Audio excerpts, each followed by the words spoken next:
Hello everyone, kitchen for অলে আপনাদের সবাইকে স্বাগত। আজকে আমি আপনাদের জন্য নিয়ে চলে এলাম একদম নতুন ধরনের দুর্দান্ত স্বাদের বাঁধাকপির রেসিপি। বাঁধাকপি তো সকলেই রান্না করেছেন, কিন্তু একবার একদম নতুন ভাবে ঠিক এইরকম স্টাইলে বাঁধাকপি রান্না করেই দেখবেন, বারবার খেতে চাইবেন। চটপট দেখে নিন আজকের এই স্পেশাল বাঁধাকপির রেসিপি। প্রথমেই কড়াইতে দিয়ে দিচ্ছি পরিমাণ মতন সাদা তেল।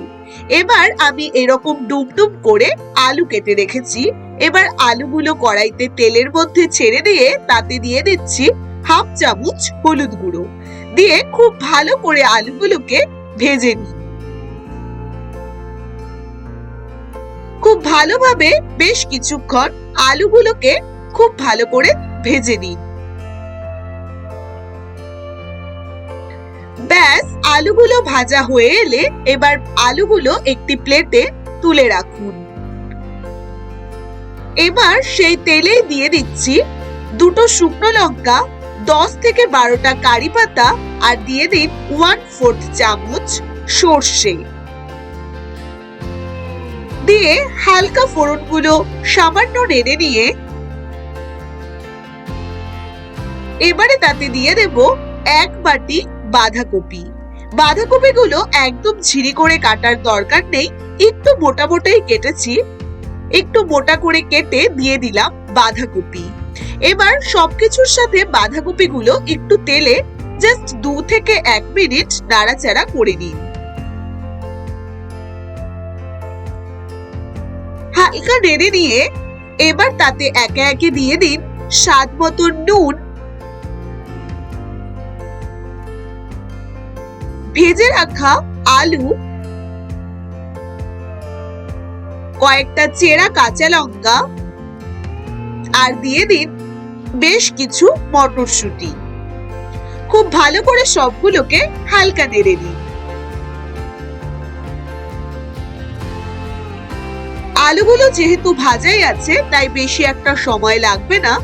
এবার খুব ভালো করে সবকিছুকে নেড়ে নিয়ে ঢাকা দিয়ে রাখতে হবে 5 মিনিট, একদম মিডিয়াম ফ্লেমে। 5 মিনিট ঢাকা দিয়ে খুব ভালো করে বাঁধাকপিগুলো সেদ্ধ করে নিলাম। এবার 5 মিনিট বাদে ঢাকনা সরিয়ে হালকা নাড়াচাড়া করে তাতে দিয়ে দেব, আমি একটি বাটিতে নিয়ে নিয়েছি 2 চামচ জল ঝরানো টক দই। তাতে নিয়ে নিচ্ছি বড় চামচ দিয়ে 1 চামচ সর্ষে বাটা, নিয়ে নিচ্ছি 1 চামচ জিরের গুঁড়ো, আর হাফ চামচ হলুদ গুঁড়ো।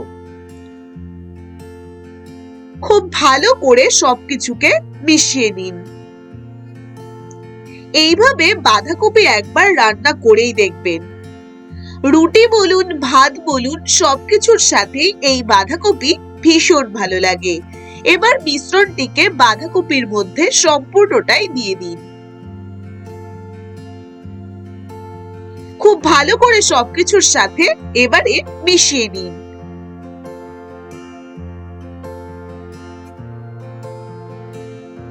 একসাথে বাটিতে গুলিয়ে নিয়ে এইভাবে মিশ্রণটি দিলে তার স্বাদটাও কিন্তু ভীষণ ভালো লাগে, সবকিছুই খুব ভালো করে মিশে যায়।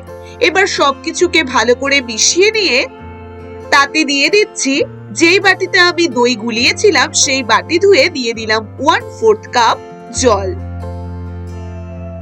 না হলে একদমই শুকনো হয়ে যাবে, তাই খুব সামান্য 1/4 কাপ জল দিয়ে খুব ভালো করে নেড়ে নিন।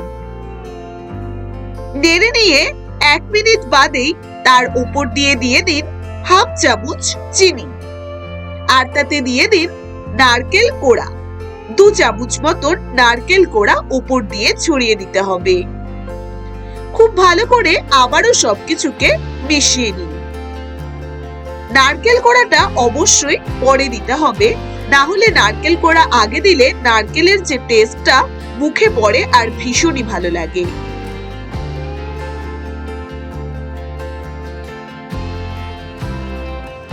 দিয়ে সবকিছুকে খুব ভালো করে মিশিয়ে নিয়ে সবশেষে এবার উপর দিয়ে ছড়িয়ে দেব হাফ চামচ গরম মশলার গুঁড়ো। আর উপর দিয়ে দিয়ে দিচ্ছি 1 চামচ ঘি। সম্পূর্ণ কিন্তু এই রেসিপিটি নিরামিষ স্টাইলে। নিরামিষের দিনে তো আপনারা বাঁধাকপি রান্না করেই থাকেন, একবার এই স্টাইলে বাঁধাকপি রান্না করেই দেখবেন, ভীষণ ভালো লাগে এই স্টাইলে বাঁধাকপি খেতে। এবার সবার শেষে উপর দিয়ে ছড়িয়ে দিন ধনেপাতা কুচি। ধনেপাতা এখানে অপশনাল, দিলে তো টেস্টটা ভীষণই ভালো লাগে, আর যারা অপছন্দ করেন তারা ধনেপাতা নাও দিতে পারেন, দিলে কিন্তু এর টেস্টটা ভীষণই ভালো আসে। এবার সম্পূর্ণকে ভালো করে মিশিয়ে নিলেই একদম তৈরি নতুন স্বাদের টেস্টি বাঁধাকপি। তাহলে বন্ধুরা এইভাবে একবার বাঁধাকপি তৈরি করেই দেখুন, বানালে নিজেরাই বুঝতে পারবেন এইভাবে বাঁধাকপি খেতে কতটা টেস্টি হয়। এই বাঁধাকপি আপনারা সবকিছুর সাথে খেতে পারেন। যদি রেসিপিটি ভালো লেগে থাকে অবশ্যই বন্ধুরা চ্যানেলটিকে সাবস্ক্রাইব করতে ভুলবেন না।